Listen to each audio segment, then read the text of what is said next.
I don't get it. Before I get started, I'd like to kindly ask that you hit the like button and please subscribe to the channel for more content just like this. Merry Christmas, you filthy animal. So I've been putting off watching this movie for a while now. I just have zero faith in Disney creatively to bring back any established franchise. Because quite frankly, they suck at it. But then I watched Home Sweet Home Alone, and do you know what I discovered? It's actually much worse than I thought. And I didn't even think that was possible. What an idiot! Oh, what a loser! Real quick, I have to mention, when you watch the original Home Alone, it has these little details in it that actually make the concept of leaving a kid at home seem that much more believable. Things like throwing Kevin's plane ticket away with the dirty milk rags, or when the annoying neighbor kid comes over and gets accidentally counted as Kevin. John Hughes and Chris Columbus thought about these things because it was their job to sell you on the idea that these parents could leave their son at home by accident. That makes sense. And they eventually crafted a great family film that works on many levels and for many different age groups. Home Sweet Home Alone has none of that attention to detail. This movie reeks of a studio just taking the easiest and cheapest way out, just so they can put something with a recognizable name on their streaming service. Whoever was involved with making this had zero connection to the property, and it shows. Because everything that made the original Home Alone a phenomenon is absent in this movie. We ain't found shit.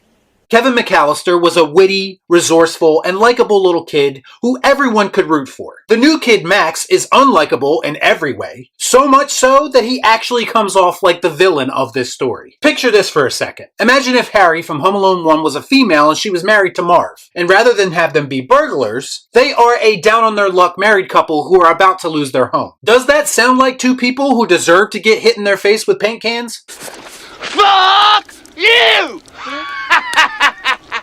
Harry and Marv getting hurt in booby traps is funny, and it works, and even if you find them likable, they are still bad guys. Nobody wants to see a spoiled rich kid beat the shit out of two people who are just trying to keep their family together. Does that sound like a good, wholesome message? I'm all for trying new things, but those new things actually have to make sense. Because this is one of the most tone-deaf plots that I think I can ever remember witnessing. And it really doesn't matter how it all turns out in the end, because the journey to get there wasn't relatable in the slightest. I don't care. Plus, maybe just knock on the door and say, hey, do you have the doll you were holding when you were at my open house? They also try to use nostalgia as a mask to try and disguise the shitty movie that they were in the process of making. And it even fails at that. I don't care how many vision faces pop up around someone when they're thinking about something, or how many John Williams musical cues you decided to steal, or if you try to shoehorn Buzz himself into this movie and have him mention his brother. I wouldn't let you sleep in my room if you were growing on my ass. All of this shit doesn't mean shit because you refused to capture the spirit of Home Alone. Now they want the audience to think they did, and that's why they include things like Easter eggs and references. And certain people will be affected by that, and it'll make them feel something, and they'll think the movie is better than it actually is. But anyone with half a brain could see that they put zero effort into this movie. Put some effort into it.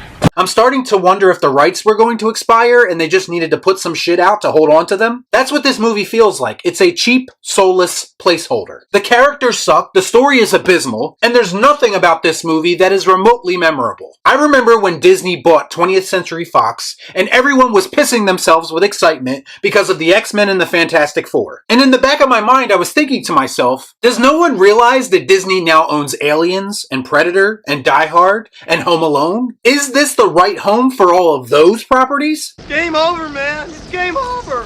What the fuck are we gonna do now? Home Alone was the one thing that probably could have fit under their umbrella content-wise, and they fucked it all up. Disney doesn't view these movies as classics in the same way that we do, and they've already shown that they're incapable of recapturing the magic of those movies. All of these things are just another cog in their wheel of IPs that they have no intention of treating with the respect that they deserve. But we know that the shills will still support them because money talks and bullshit walks. Show me the money. Home Sweet Home Alone is an abomination of cinema that I haven't seen the likes of since the last time that Disney tried to revive a property. My only regret is that I didn't watch it sooner, so I could have warned more people to avoid it at all costs. It's not fun, it's not entertaining, it's completely devoid of any kind of heart, and that's why I'm giving it the Disgusted Ian Malcolm. That is one big pile of shit. So let me know what you thought about all this in the comments down below. As always, please like, comment, share, subscribe to the channel. Hit that bell for notifications, and I'll see you next time right here on Real Shift. Thanks for watching. Peace out. Y'all be cool. Shut up.